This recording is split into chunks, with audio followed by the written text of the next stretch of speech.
Protect your DNA. BioPQQ can promote formation of new mitochondria. Infowarsstore.com.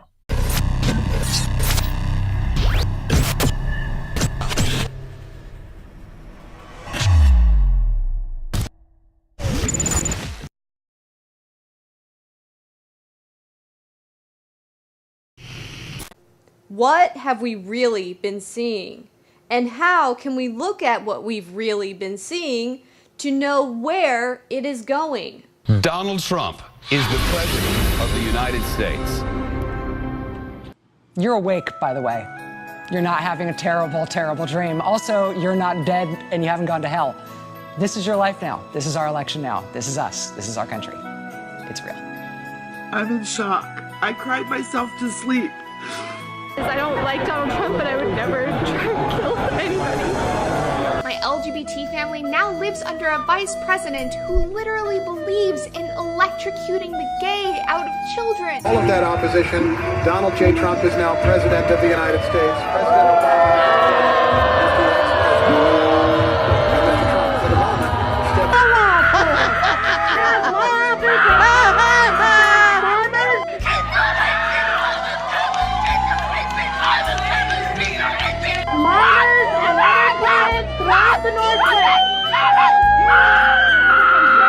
It has to be a joke. I do not believe this is happening. I'm literally about to fucking kill myself, and I'm not kidding. You better fucking fix this shit right now.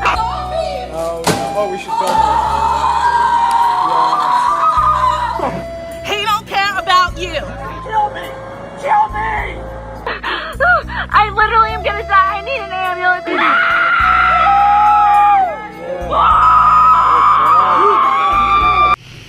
You're fucking a white male! A white fucking racist fucking male that doesn't stand for women's rights. Smile on your face. What you want?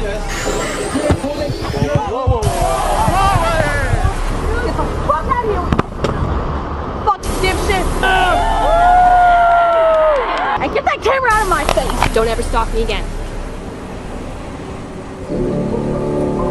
What did I say to you? Stop him or runs by being here, You have to respect and you're swearing. I don't give a fuck! Oh my God! Oh shit, they're throwing eggs at us. There's a reason. Do not fucking see the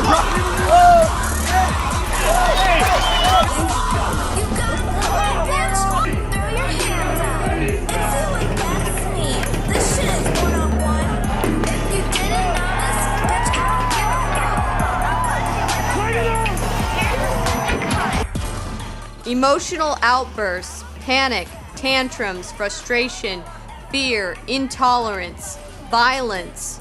Could we be witnessing a case of mass hysteria? A phenomena that transmits collective illusions of threats, whether real or imaginary, through a population in society as a result of rumors and fear. Or could we be seeing the dangerous results of indoctrination? Indoctrination, the process of teaching a person or group to accept a set of beliefs uncritically. Or is it that we may be seeing a mixture of both? And if so, what could be causing this epidemic?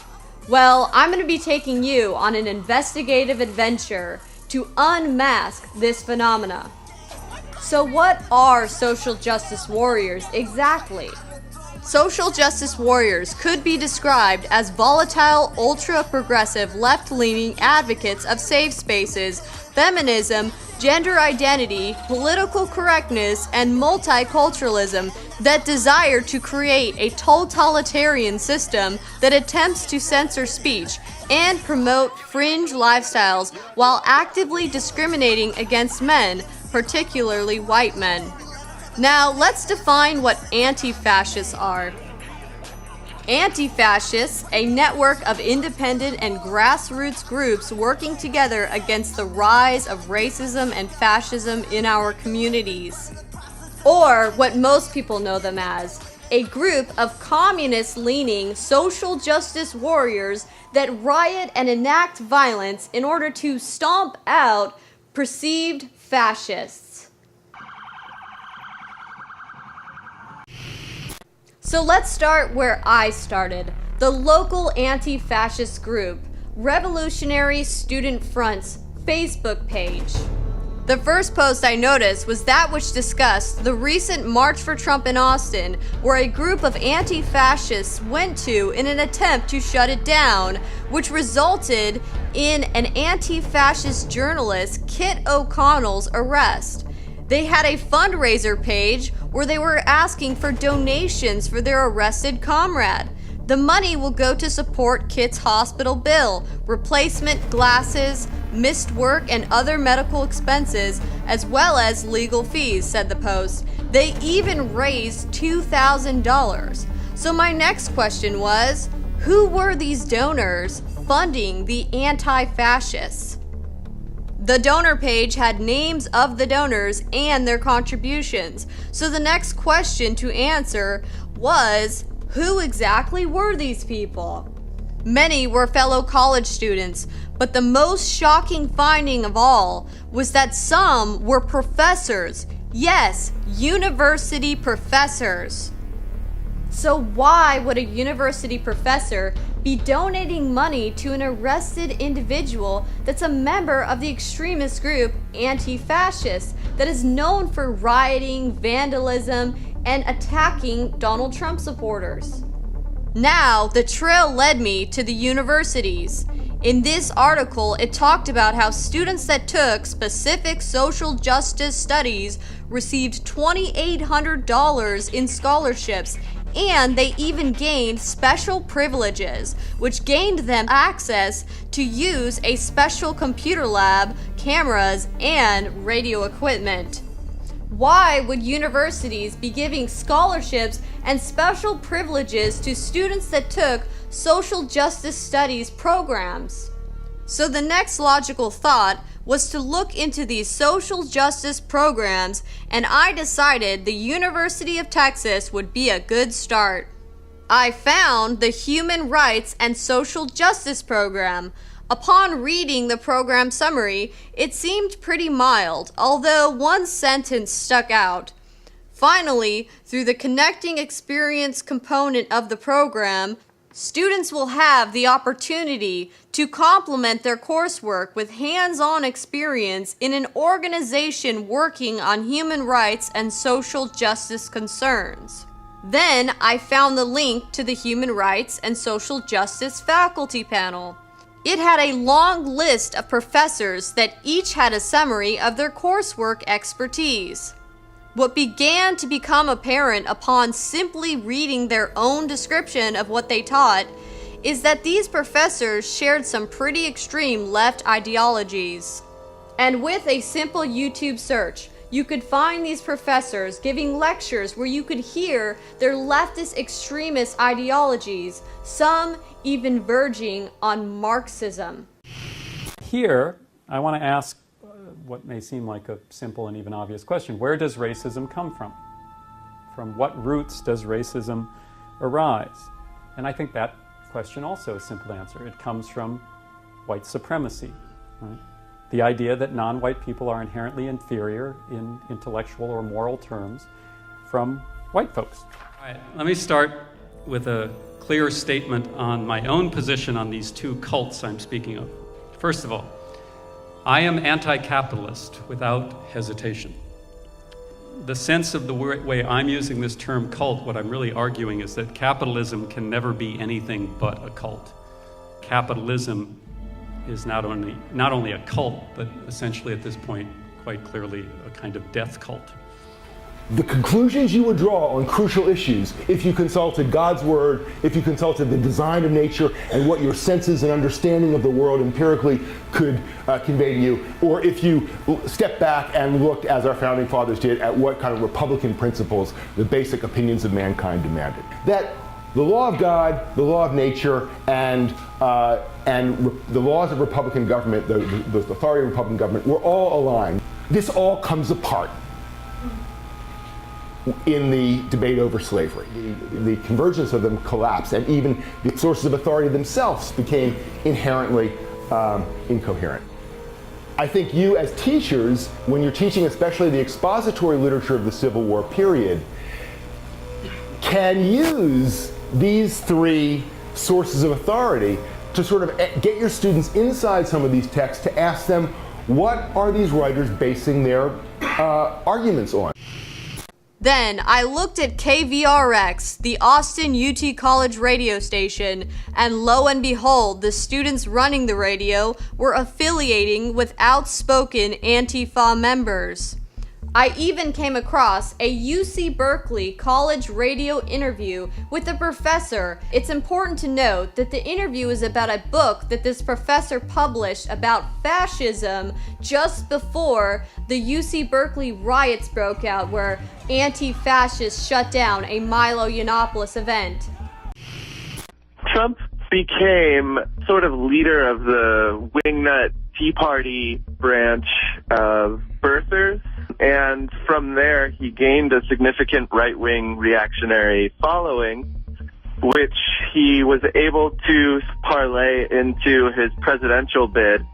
And through that campaign, he became kind of a figurehead for a lot of Nazis and traditionalists and old-school Southern neo-Confederates.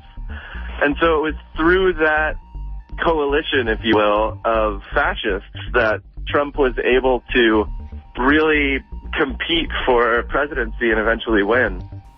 More recently, warnings of a creeping fascism have returned. I don't know who's doing that, but if we consider the left's embrace of equality as its defining characteristic, fascism remains decisively on the right. Obviously, he needs to be opposed on every level, and obviously he's not only benefiting from the rise of fascism, he's facilitating it. Can we make the call that the alt-right is fascist? Yeah, absolutely, that is a fascist movement, and it has to be opposed physically and ideologically. And this professor talked about Alex Jones, and in so misrepresented Alex's political beliefs in order to create a false dichotomy. What they did, along with like Alex Jones and people like that, is create this alt universe where globalization was a creation of the left. Globalization was the economic expression of an ideology that they referred to as globalism, which is created by cultural Marxists and Jews who are trying to deracinate the people of Europe and white people in the United States. What can be drawn from this interview is that we have a few professors that are trying to rewrite history in order to falsely associate fascism with Donald Trump and his supporters. The question then arose, is this just a handful of universities, or is this happening all over? And have there been studies that show that there may be a problem with universities not including a politically diverse assortment of professors? And what are the repercussions of excluding conservative academic professors from universities? One such study found the liberal professors outnumbered conservatives 12-1. And a survey found that liberal professors admitted they discriminate against conservatives in hiring advancement. This article cites 4 studies that found the proportion of professors in the humanities who are Republicans ranges between 6 and 11%, and in the social sciences between 7 and 9%, and that only 2% of English professors are Republican.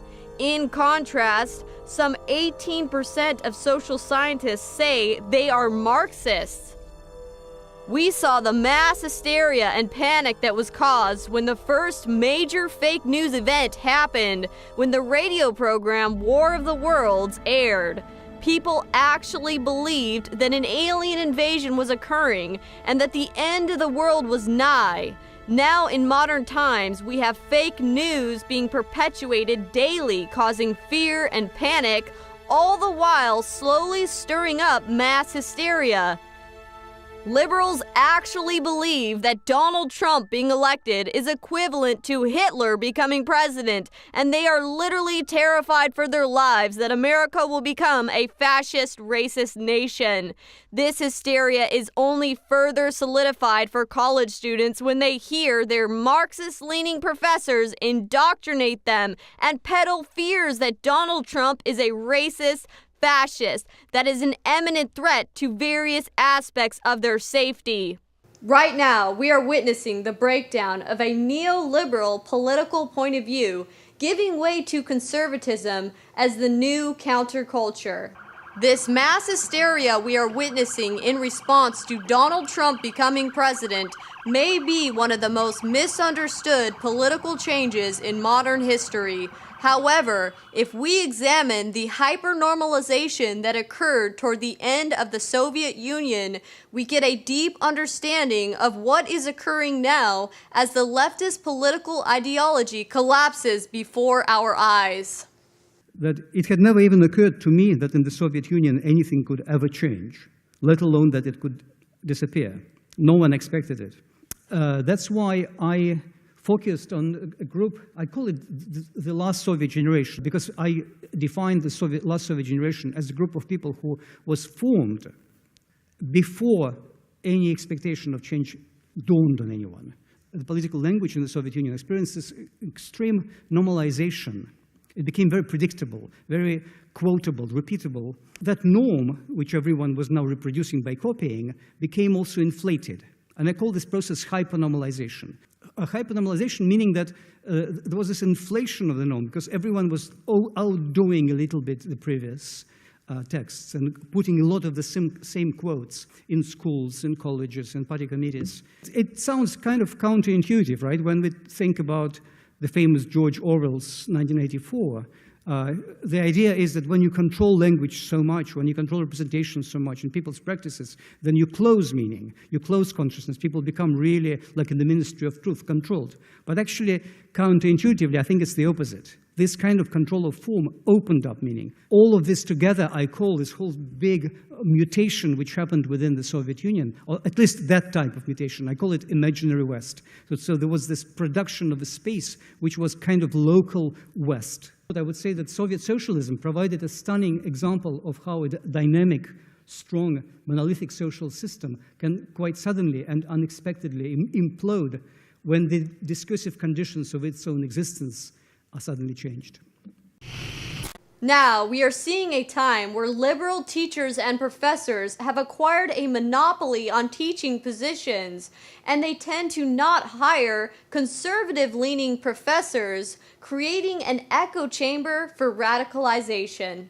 As this hyper-normalized political ideology of the left continues to crumble, we should expect to see further mass hysteria as a symptom while impressionable young people lose the false sense of security they once had in their unsustainable beliefs. It is only a matter of time when we shall see more conservative political expressions transition from being the new counterculture to becoming the hegemonic social norm.